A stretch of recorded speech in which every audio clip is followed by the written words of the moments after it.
تم لاکھ اپنا غم چھپاؤ، لیکن یاد رہے کوئی ہے جو ہر شے سے باخبر ہوتا ہے، وہ جو سینوں میں چھپے رازوں کو بھی جانتا ہے، تو پھر وہ تم سے بے خبر کیسے ہو سکتا ہے؟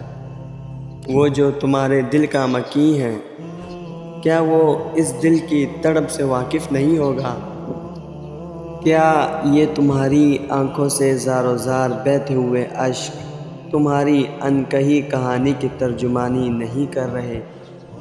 یقین جانو، اس کا وعدہ ہے کہ وہ کسی ذی روح کو اس کی ہمت سے زیادہ آزماتا نہیں ہے، اور نہ ہی اسے کوئی ایسی تکلیف دیتا ہے جو اس کی برداشت سے باہر ہو۔ تو پھر تم مطمئن ہو جاؤ کہ اس تاریک رات کے بعد پرسکون اور راحت بکھیرتی صبح تمہاری منتظر ہے۔ اور ہاں، جہاں قرآن کریم میں وہ تم سے مشکل و آزمائش کی شرط باندھتا ہے، وہیں وہ آسانی و فراوانی کا وعدہ بھی کرتا ہے۔ جہاں وہ صبر کا کہتا ہے، وہیں وہ اجر کا عہد بھی کرتا ہے۔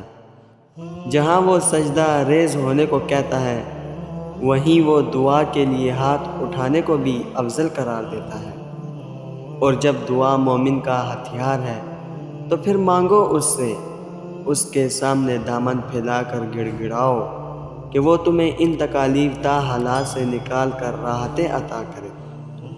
دعا تو عبادت کی روح ہوتی ہے، تو پھر تم اس کے سامنے حاضر ہو کر خالی ہاتھ واپس کیسے جا سکتے ہو؟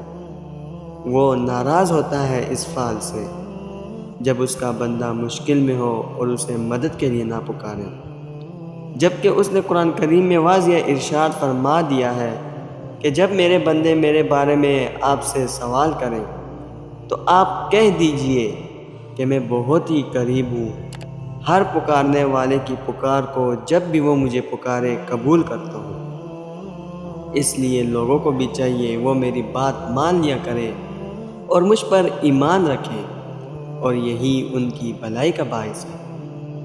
اللہ رب العزت جب آزمائش دیتا ہے تو طاقت بھی دیتا ہے۔ اگر وہ مدد نہ کرتا تو کیا آج ہم میں سے کوئی بھی زندہ ہوتا؟ نہیں، ممکن ہی نہیں تھا۔ گرنا ہی زندگی ہے، چوٹ کھانا ہی زندگی ہے، کسی کا مل جانا اور کسی کا کھو جانا ہی زندگی ہے۔ زندگی کی حقیقت اللہ رب العزت سے ملاقات کے درمیان آنے والے مختصر وقفے سے زیادہ کچھ بھی نہیں۔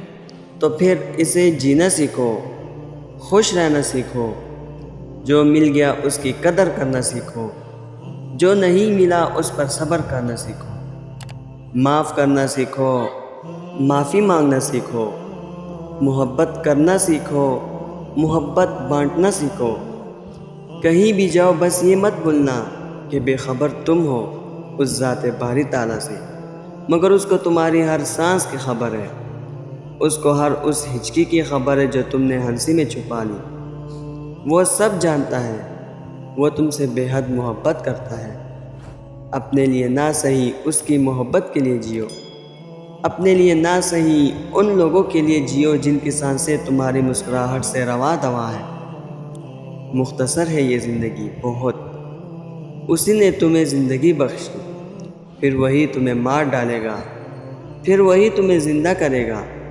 بے شک انسان البتہ ناشکرا ہے، پلک جھپکتے ہی گزر جائے گی، جو گزر گئی سو گزر گئی، اب جو رہ گئی ہے جی لو اسے۔ اللہ تمہارا کبھی برا نہیں سوچتا، بس تم ہی تب سمجھ نہیں پاتے۔ انتظار کرو، وقت سارے راز رفتہ رفتہ تم پر عیاں کر دے گا۔ فکر مت کرو، کچھ دیر تو لگے گی مگر سنبھل جاؤ گے۔ اور جانتے ہو یقین کیا ہے؟ تب بھی آگے بڑھنا جب زندگی ٹھکا کر گرا دے، تب مسکرانا جب مسکرانے کی کوئی وجہ نہ ملے، اور کہنا تو راضی تو میں بھی راضی، اس چیز کے لیے ہاتھ اٹھانا اور گڑ گڑانا جس کا ملنا ناممکن ہو۔ یہ یقین کی وہ کیفیت ہے جب انسان کا دل چیخ چیخ کر کہتا ہے میرا رب قادر ہے ہر شے پہ۔ جب انسان یہ یقین کر لیتا ہے تو کیسے ہو سکتا ہے کہ پھر وہ دونوں جہانوں کا بادشاہ اسے اپنی طاقت کے جلووں سے محروم رکھے؟ اور اللہ رب العزت نصیب تب بدلتا ہے جب تم اس کے فیصلوں پر شکوہ نہیں کرتے، جب تم اس کی حکمتوں پر سوال نہیں اٹھاتے، جب تم اس کی مصلحتوں سے انکار نہیں کرتے۔ اور اس کی رضا میں راضی ہونے کا مطلب ہرگز یہ نہیں ہے کہ تم اس سے مانگنا چھوڑ دو، اس کے سامنے دامن پھیلانا بند کر دو، بلکہ اللہ رب العزت کے رضا میں راضی ہونے کا مطلب یہ ہے کہ تم اس کے فیصلوں پر شکوہ نہ کرو، اور یہ تسلیم کر لو کہ جو ہوا ہے بہتر ہوا ہے، اور جو نہیں ہوا اس کا ابھی وقت نہیں تھا، اور اس بات پر یقین رکھو کہ اس نے ہر کام کا ایک وقت مقرر کر رکھا ہے، اور وہ کبھی بھی تمہیں تکلیف میں مبتلا نہیں کرے گا۔ ہاں، مانتا ہوں کہ اس کے فیصلوں کو سمجھنا مشکل ہے، لیکن ان فیصلوں کو قبول کرنا نہیں، حالات پر شکوہ نہ کرنا صبر ہے، دعا مانگنا چھوڑ دینا نہیں۔ اور جب تم اس کی رضا میں راضی ہو جاتے ہو، تب وہ بھی ساری کائنات تمہیں راضی کرنے پر لگا دیتا ہے۔